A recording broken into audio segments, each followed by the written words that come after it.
返嚟呢一度恒指啊 HK50，今日係8月4號星期二。咁呢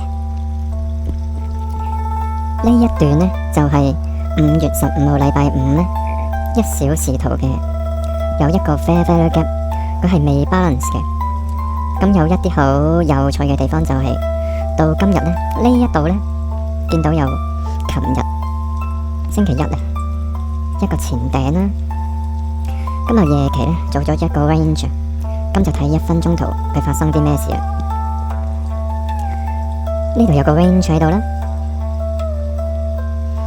咁夜期呢一開始呢射咗落去假突破啦，洗咗呢個底啦，再繼續去嘅時候呢洗埋上邊。如果呢佢係推到 soup 向下再向上的話呢，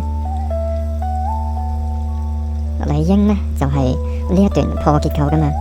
我呢一度再繼續去睇下到唔到呢一個0.5啦，而呢一個呢就係今日嘅 primary fair value gap。咁佢再繼續上嘅時候呢，破埋呢一個啦。咁所以如果要再睇佢要再上咯喎，咁就要睇呢一段啦，呢一段破結構噶嘛，即係話1、2、3，睇佢會唔會呢一度啦。第一個位，第二個位都係兩段咧 break up block 嘅 fair 嘅入市位。但係如果佢一路都唔到呢，即係話佢樓上有個目標到咗之後呢，先至一夜洗啦。今日個 CE 呢喺邊度呢？一夜過咗啦，即係話琴日收市4點半到今日開市9點15分嘅中間到咗就唔睇啦。咁一路去啦，好啦，你見到呢一度呢，如果你擺一張單呢，你係入咗嘅。但係如果你要做止蝕的話呢，因為呢一個係 primary fair value gap， 所以呢你要 all the way 喺樓下。一路上啦，你到咗第一個 profit 啦，你到咗前頂啦，你都到咗頭先呢個1小時同埋30分鐘未 balance 嘅 average 呢，佢終於 balance 咗啦。咁呢一個呢係9點30分真正開始嘅時候，如果做到呢度呢，就恭喜你啦。但係如果你一路買上的話呢，咁你就要小心啦。因為點解呢？因為佢呢一度已經係 balance 咗一個未 balance 咗嘅價格，而樓下呢仲有一啲位呢，佢係未到嘅。咁所以啦，如果你要喺呢一段 break up block 嗰度做入市，理應呢點一點呢一度上去，但係呢佢呢一度呢，佢係洗咗你嘅喎。換句說話講呢，你喺呢一度呢，有機會呢就要向下做啦。向下做呢，呢一段1、2、3支，佢有冇機會回到呢一度啦？嚟個藍色嘅佢啦。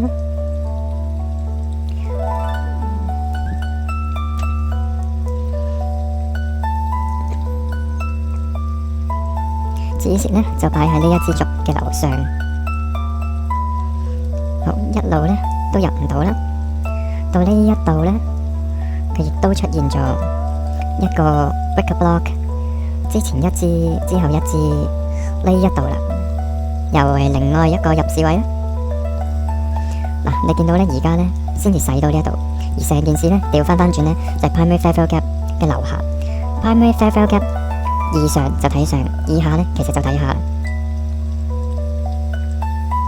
一路向下啦，破埋呢一個結構啦，即係話呢一度呢1、2、3，又有可能呢係一個 valid 嘅入市位啦。個樓上呢而家有好多呢都未 balance。好啦，就到呢一個 macro time 啦。但 macro time 呢就行咗啲乜嘢呢？呢一度又有一個 break up block 啦，但係呢睇呢一段呢，佢已經破咗佢，破咗個 fair value gap， 變成一個 inverted 嘅 fair value gap， 做咗一個平頂，差唔多呢都 macro time 嘅 last 1分鐘，即係話呢一段向下嘅唔 valid 啦。調翻轉睇，呢一支破咗呢個嘛，算佢係第二支，第1、第2、第3。咁喺呢一度呢，睇下有冇機會呢買上，因為樓上呢仲有好多位未 balance，咁起碼呢又有一個平頂，佢有機會咧掂一掂再上返去。